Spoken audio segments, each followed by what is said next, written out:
Einstein का द्रव्यमान ऊर्जा समीकरण का क्या सूत्र है। मतलब इस चैप्टर में, नाभिक चैप्टर में आइंस्टीन का द्रव्यमान ऊर्जा समीकरण का क्या सूत्र होता है। तो इनका सूत्र होता है ई बराबर हो जाएगा ऊर्जा का सूत्र डेल एम इंटू सी का स्क्वायर। डेल एम इंटू क्या है, सी का स्क्वायर। ये सूत्र होता है आइंस्टीन का द्रव्यमान ऊर्जा समीकरण। ई बराबर होता है डेल एम इंटू सी का स्क्वायर होता है। अब लिखेंगे यहाँ पर जहाँ डेल एम का नाम क्या है, जहाँ डेल एम का नाम अगर पूछा जाए तो कहेंगे द्रव्यमान क्षति होता है। क्या होता है, द्रव्यमान क्षति होता है। डेल एम का नाम है द्रव्यमान क्षति। और सी का क्या नाम होता है, तो सी का नाम होता है प्रकाश का चाल। क्या होता है, प्रकाश का चाल होता है, प्रकाश का चाल होता है।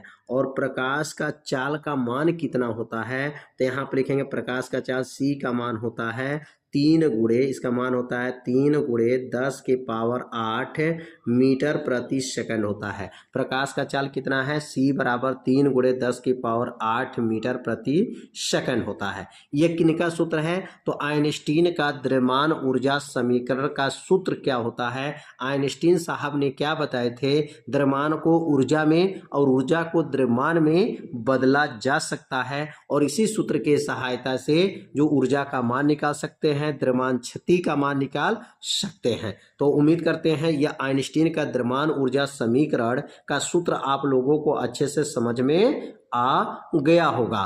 तो अब सीखेंगे अगला सूत्र क्या है।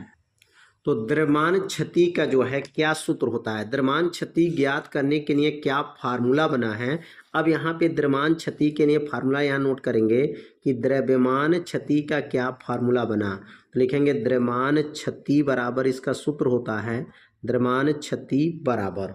अब यहाँ सूत्र हो जाएगा न्यूक्लियानों की संख्या। क्या लिखेंगे यहाँ पर, न्यूक्लियानों की संख्या, न्यूक्लियानों की संख्या, न्यूक्लियानों की संख्या माइनस होता है, माइनस नाभिक का द्रव्यमान। माइनस क्या हो जाएगा, नाभिक का द्रव्यमान। अब इसी सूत्र के सहायता से किसका मान निकालते हैं, द्रव्यमान क्षति का मान निकाला जाता है। द्रव्यमान क्षति का सूत्र क्या बताया गया है, न्यूक्लियानों की संख्या माइनस जो होता है वह नाभिक का द्रव्यमान होता है। इसी सूत्र के सहायता से जो है द्रव्यमान क्षति की गणना करते हैं। अब यहाँ न्यूक्लियानों की संख्या का मतलब क्या है, तो न्यूक्लियानों की संख्या के जगह पर अगला सूत्र बना सकते हैं।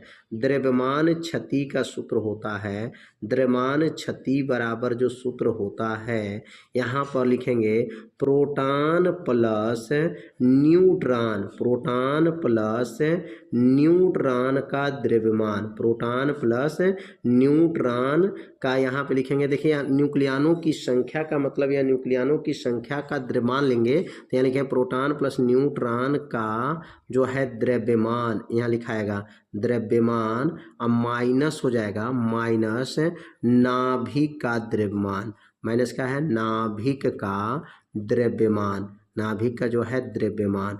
ये दोनों जब घटेगा तो किसका मान निकल जाएगा, द्रव्यमान क्षति का मान निकल जाएगा। यहाँ ऊपर जो पहला जो सूत्र लिखे हैं न्यूक्लियानों की संख्या का द्रव्यमान लिख दीजिएगा, यहाँ थोड़ा सा जगह कम पड़ गया है। न्यूक्लियानों की संख्या का द्रव्यमान, यहाँ क्या लिखेंगे, यहाँ पर का द्रव्यमान बना लीजिएगा। यहाँ पर न्यूक्लियानों की संख्या का द्रव्यमान माइनस कर लीजिएगा, माइनस नाभिक का द्रव्यमान। मतलब न्यूक्लियानों के अंदर क्या क्या आते हैं, तो न्यूक्लियान के अंदर प्रोटॉन और न्यूट्रॉन आते हैं। तो प्रोटॉन न्यूट्रॉन का द्रव्यमान और माइनस क्या हो जाएगा, नाभिक का द्रव्यमान हो जाएगा। ये सूत्र किनका बताया गया, द्रव्यमान क्षति का सूत्र बताया गया। यहाँ 2 सूत्र बताया गया और दोनों सूत्र मतलब अगर न्यूक्लियानों की संख्या दिया है तो सीधे मान रखेंगे, अगर न्यूक्लियान नहीं दिया गया, प्रोटॉन दिया गया है, न्यूट्रॉन दिया गया, इन दोनों की संख्या का द्रव्यमान लिख करके तब नाभिक के द्रव्यमान में से क्या करेंगे, घटा देते हैं।